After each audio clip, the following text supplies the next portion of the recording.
A continuación tenemos el placer de contar con Yves Zlotowski, que es el economista jefe de Coface. Va a hacer su presentación, thanks, Yves, en inglés, pero tiene tanta calidad que no hace falta traducción, como vais a ver inmediatamente. Tenemos la oportunidad de tener la primera parte de Países Industrializados y posteriormente, después del descanso, en Países Emergentes. Thank you. I think you introduced me, but since I don't speak Spanish, I'm not sure. Thank you very much. I'm very happy to be here. I'm sorry I will speak English. I don't speak a word of Spanish. I can understand some of the things, but anyway, but I won't do it in French, so at least. So I will focus my speech on the Eurozone, but I will give you some of remarks that are personal, because I think I will speak about the sovereign debt and also my view on Spain. But again, I don't want to commit Juan or everybody about my stupid ideas. So again, these are some of my personal ideas that I want to share with you, and I will be happy to have your feedbacks. And I do it also because generally, in Coface, we really speak about corporates. We of course, are a credit insurer, and these are our risks. And when we rate countries, in fact, we rate the corporate risk in a country. And you know that we have 7 grades. A1, A2, A3, A4, B, C, D. And just some remark about the crisis, the global crisis that we are in. I mean, it seems that we can't forget this world crisis since 2008. What's happening for us is that, that credit insurers were used to cycles, and you see those cycles in this graph. You see that in yellow we have the world growth. In blue, these are all the corporate claims, the corporate non-payments that we have all over the world.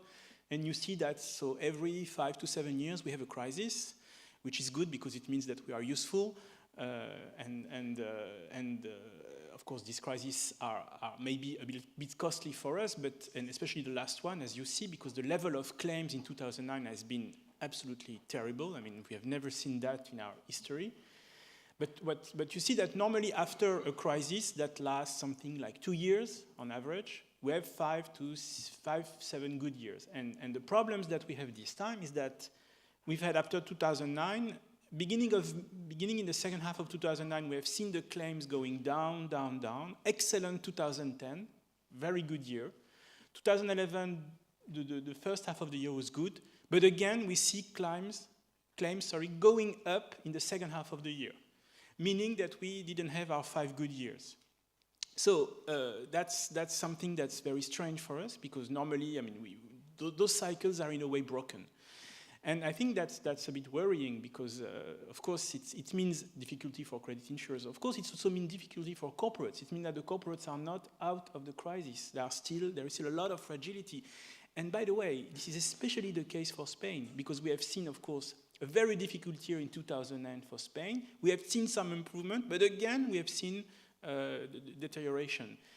So meaning that this crisis transforms itself in a way. It takes many faces, but in fact, it's not really over. So why? Why is it happening? Well, this is, I think, the key. There are many reasons why this is happening, but I think this is the key element. Here you have the BIS numbers, and you have the exposure of Spanish banks and Portuguese banks on their main risks in terms of country. There is not all the country, but the main risks.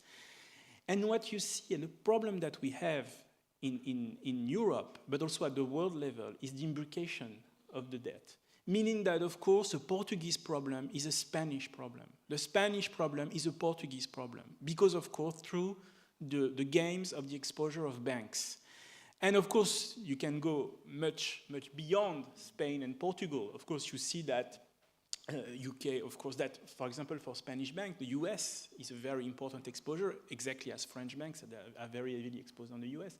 Or, of course, you see also that Latin America is a key element for a Spanish bank.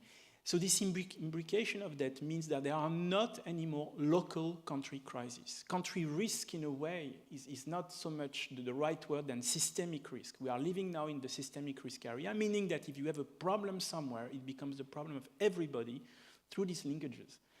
And this is why it is so difficult to solve, because I think we know how to solve local crises. I mean, we've had many Russian crises, Argentina crisis, Indonesia crisis, but we don't know how to solve this global systemic crisis, because it is so costly, it's so huge, and also it's so imbricated, then we are completely unable to do it. And this is why, by the way, it lasts so long.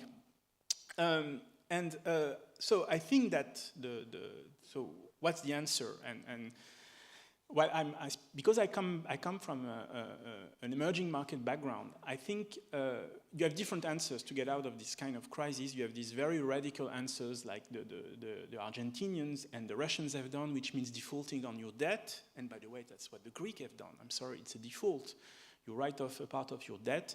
And I think for Greece, it's not over. I think there will be a second write-off, whether it will be unilateral or whether it will be understood with creditors, which are now massively public creditors. It remains to be seen. But there will be a second restructuring, and for sure, because when you have a debt, the kind of debt that you still have in Greece, which is 152% of GDP, I don't think Greece is solvent. So you have this kind, of course, of solutions, but we don't want. We may accept the solution for Greece. We don't want it for any other countries because it would be a disaster. You have, of course, the opposite way to answer the crisis, which is to be extremely a very good pupil, meaning you implement a very tough austerity, and this way you reduce. And of course, you see Turkey and Brazil. That's what they have done in the 2000s. But I don't think that you can really do the same. Because if you look at Turkey and Brazil, first, the starting point of their debt in terms of mass was much less than we have mostly in the Eurozone. The second problem is that the kind of fiscal adjustment they have done is huge. You can't believe that during 5 consecutive years, the primary surplus of Turkey was something like 6.5% of GDP. We will not be able to achieve that in any countries. Even Portugal, which is the most good pupil of all of us, in the IMF scenarios, it goes not more than 3 or 2.5 primary surplus. We are not being able to do this kind. And thirdly, and this is the most important thing, is that during this period, Turkey had 6.5% growth. And when we implement austerity in Europe, we can't expect good growth. I mean, even if you think about Italy or Portugal, and you think Italy goes back to where it was in terms of growth before the crisis, or Portugal goes back, it's something like 1.5, 1.6%. So it's not enough to reduce massively the debt. So even if you implement a decent decent adjustment in terms of fiscal austerity, decent growth in terms of what Europe has done, you will still have a huge, huge load of debt. So I don't think you will be able to downsize the debt as Brazil and Turkey have done. There is a third let's say, more, way to do things, and this is, many countries do not think about it, but I think my view is that we are going there, and we are already there, by the way, which is called financial repression. So what is financial repression? It's what the Indians and the Lebanese do. They stuff their banks with T-bills. So it's not clean. It's done in an awful way. It's dangerous. It has many side effects. But the thing is, with that, you're able to live for a certain time with a certain level of debt, which is the case of India and Lebanon. Because again, one of the key issues for me is how do you do and how do you live with a high debt for a long time without defaulting? That's the issue. And so to do that, you have to find people who are ready to keep the debt or buy the debt. And well, those people are generally your banks. And I want to add the fact that, okay, I'm sorry, I checked the numbers and they're a bit wrong, but it's the same idea, in fact. Is that what you see is that here you have the exposure of European banks towards countries, for example, Germany, but without the German banks. So it's the foreign banks and how they have behaved in terms of exposition towards Germany, France, Italy, Spain. So the number is not exactly correct, because for Spain, for example, it's more minus 50% than minus 70%. I made a mistake. But it's the same. It means that foreign banks go out of the sovereign risk, or the country risk, by the way, of these countries. Meaning that now, these days, I don't have any data to really prove what I say, because we just have the BIS numbers. French banks are going out of the Italian risk. Spanish banks are going out of the Portuguese risk. And what's happening very often in these kinds of cases, it means also that French banks stay on the French risk. And this is very important, because of course there is someone to buy the French T-bills today, or Italian banks go to the Italian risk. So we are now dismantling, in a way, this imbrication that I talked about, and we have a phenomenon of nationalization of debt, which is absolutely typical of sovereign crisis. And I think, in a way, it's a kind of... I talked with a French banker one day, and I told him, so I see that thanks to the LTRO, we see that banks are going back to the sovereign debt market, which is good because it was needed. And he tells me, yeah, but we don't go to the Italian debt market. We don't want any Italian. We were already, because of course French banks were stuffed with Italian T-bills. And he says, and so do you do that for French? I say, no, French, no, we have to. So typically, I mean, of course it's completely informal, but it's informal financial repression. In a way, your local banks buy your debt and, there are some kinds of informal agreements between that. In the 60s, it was much more formal.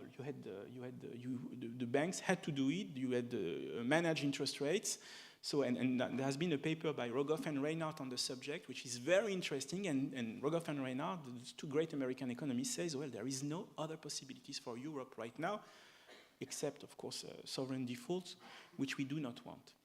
So on Spain now, because I think on Spain, I must tell I have a bit different views of many things that I see, and I'm sure a different view from Juan Carlos as seeing his slides. I don't think there is any sovereign problem in Spain.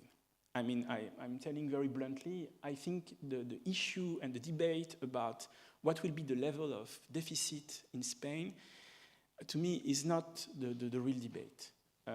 It's because I think when we look at the countries in Europe, we have to make differences between the sovereign problems and between the other ones. Clearly, Greece has sovereign problems.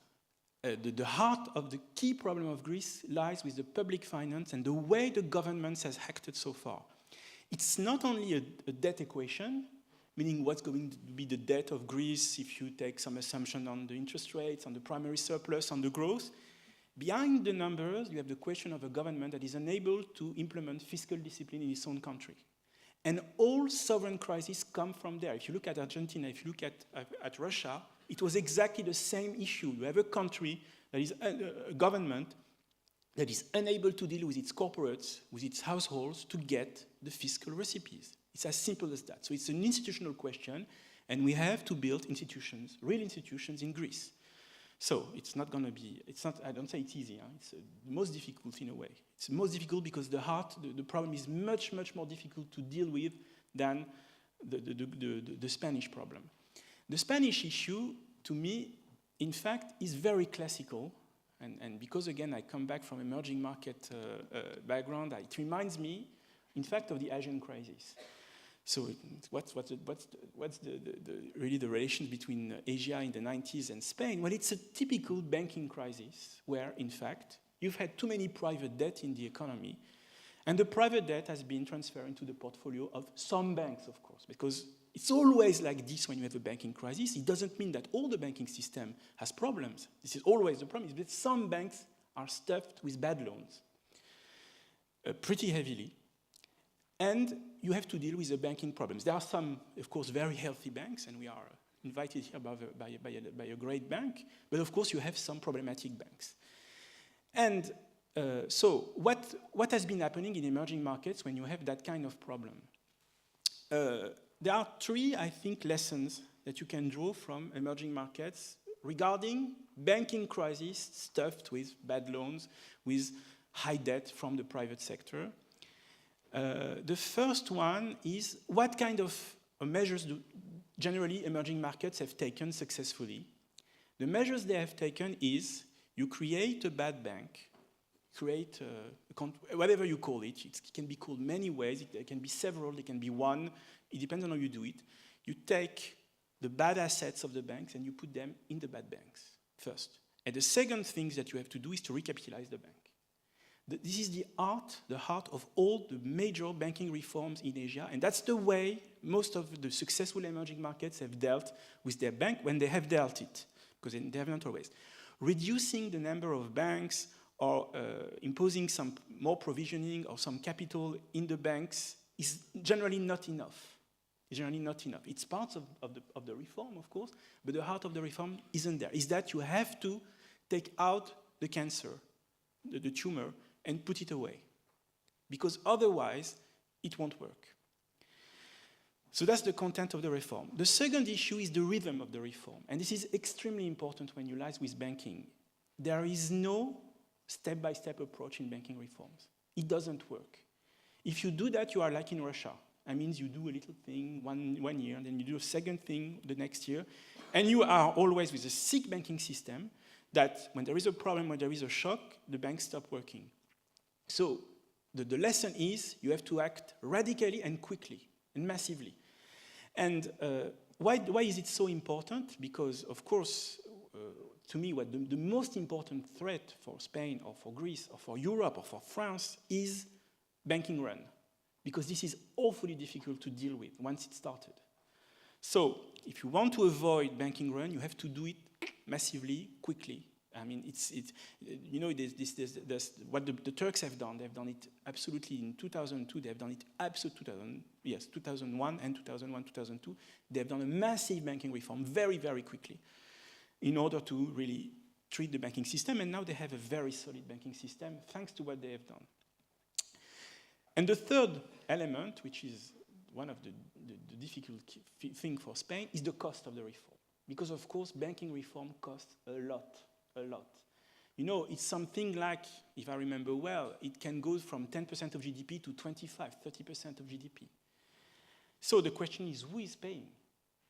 And this is the question, I think, for Spain now. Who is going to pay the banking reform that's needed? Is it the government or is it someone else? And I think that's, I leave the question mark open because, of course, it's the debate. Will there be a bailout from European institution? After all, we have built some institution exactly to do that. As far as I understand, we've said that the MES has to deal with a problematic banking system. So we have the tools. And I think, although I said there is no sovereign issues in Spain, the level of debt is not awful, but it's high. So if we add 20, 30% of GDP, it will be really high. So maybe the easiest way to do it is to do it from outside. And of course, it has been done many times in emerging markets. Many emerging markets have asked the help of the IMF, not for sovereign problem, because they had to deal with their banks. So again, I think this is to me, the problem is here. And I think that, again, the real estate issue, of course, it's clearly one of the key issue, but the financial problem lies here with the fact that there has been an over-indebtedness of the private sector that went to the bank, and we have to deal with it, and we have to deal with it, I think, quickly. So, of course, that's my controversial view, so I hope that there will be people who will disagree with me.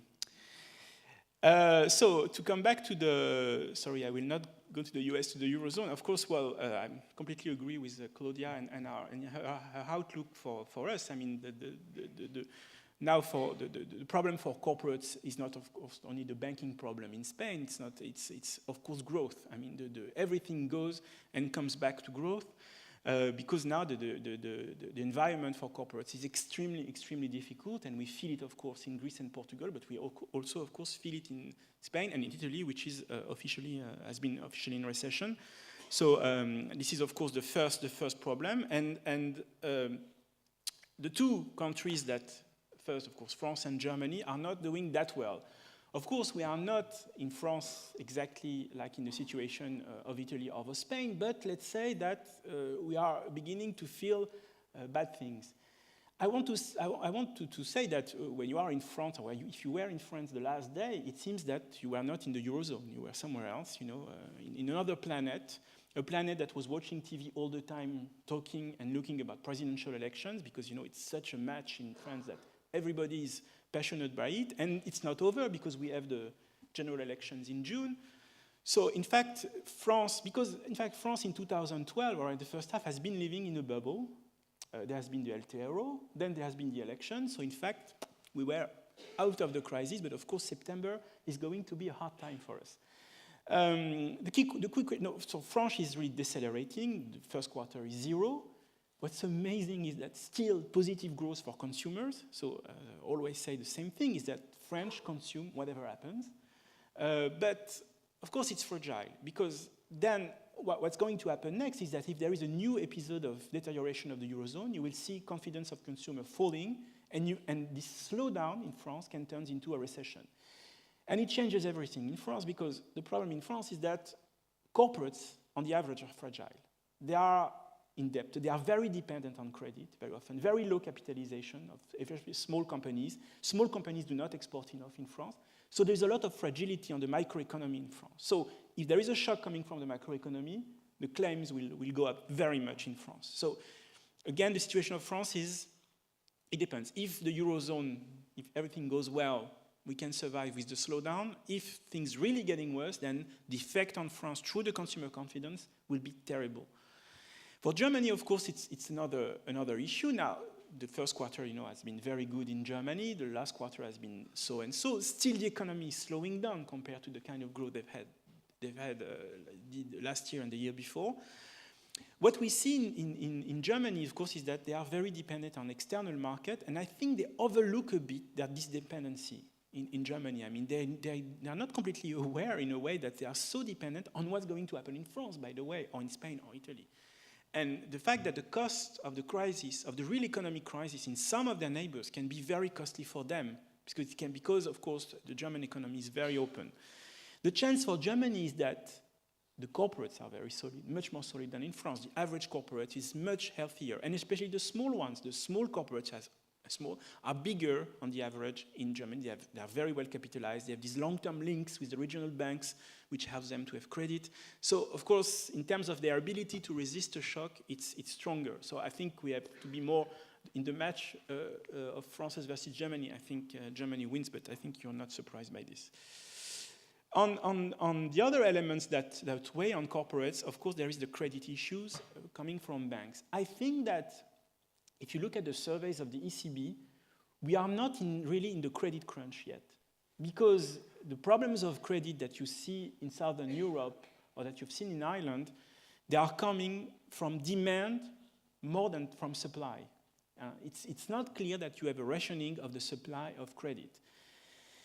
My big fear is that the problem is that if there are new problems with banks in Europe coming from exit of the Eurozone by Greece, coming by Spanish banking problems, coming by other events that can happen in Italy and so on, the banks, and because the banks are taken by the fact that they not only have to deal with the crisis, they also have to deal with Basel III, they have to reduce the size of their balance sheets. So it may have an effect then on the way they will grant corporates. I don't know if that's a debate in Spain, but in France it's a big, big debate now. What's going to be the effect on the activity of banks of Basel III, given plus many, many other shocks that the banks have to deal with, the sovereign crisis, the US liquidity shortages. So that's one of the key elements. So, but another thing is that in some countries, corporates are very fragile. I mean, and of course, this is the case for Portugal and Spain. And this is, by the way, not the case for all European countries. What you have seen in Portugal and Spain is clearly very, very highly leveraged of corporates. And so what you see in Spain is very interesting. I'm more confident about the data on Spain than the data on Portugal, because on Portugal, they're coming from a different source than the ECB. But what you see in Spain, and you see is that the Spanish corporate debt has grown. And of course, this is also the banking problem, comes from here. You can read it from here, the fact that there has been an over-indebtedness craziness much more than any other countries except Portugal. And you see that the Spanish corporates are deleveraging. And this is why, by the way, there is a growth issue also in Spain now today, is because when you deleverage, you can't spend for anything else. And of course, it's true for consumers, but it's true also for corporates. But then you have to deal with this very high debt, meaning this is why, by the way, that when the Spanish economy, the macro changes for corporates, the corporates are very vulnerable because they have this load of debt. So this is why we have this bad experience, claim experience on Spanish corporates. And the last elements on corporates in Southern Europe is the structural aspect. So there's been a lot of things about competitiveness in Claudia's, and I think also Juan Carlos will speak about competitiveness issues, because now there is the big debate about, is export going to drive the growth enough compared to the difficult situation of domestic demand? What we see clearly is that Spain and Italy have some roads to do, because when you look, for example, these are numbers from the Bank of Italy, so it was more, I think, specially made for Italy on the left. And you see, for example, their presence, the number of corporates present in distant markets. You see in the US or in Asia, of course, Spain is lagging behind, of course, Germany, but also behind France. France is always in the middle. And but more importantly, when you look at innovation numbers, meaning the research and development, the patents, meaning, and this is very important for the ability for corporates to pass over the macroeconomic problem, the short-term macroeconomic problem. You see also that Spain is not in a good position, and this is why also the Spanish corporates are so vulnerable, and the same with Italy. And France is somewhere in the middle. Of course, it's not the Germany, and it's a little better than Spain and Italy. So in terms of our payment experience, well, we see that when I talked about this return of claims, it concerns mostly Southern Europe. We have, and on the world level, we had something like 30% increase. It's not that bad. Of course, it's in the Eurozone, and of course, it's very much in Southern Europe, very much in Portugal, Spain, Italy, France also, which are really our big areas of worries in terms of our experience. You see that in the US, it's fine. It's really, and in the US, and the thing with the US is not that the macroeconomy is so fantastic, is not that the sovereign is so fantastic, but the corporates are in a very good shape in the US. They have lots of profits, they have a lot of cash. So the big strength of the US now is its private sector, and especially its corporate sector. I'm not talking about the households, we are really heavily indebted. But the way for Coface, really, the strong point of the US is our main problem, our main issues, I would say, in Eastern Europe. So if you look at our assessments, well, you see that we are downgrading and downgrading and downgrading, except for the US that we have put a positive watch because of what I just said. The last moves we've had on Portugal, which is of course in a very difficult situation in terms of corporate claims, but also we've also downgraded Italy and Spain, which are now at the same level of risk for us. Thank you for your attention.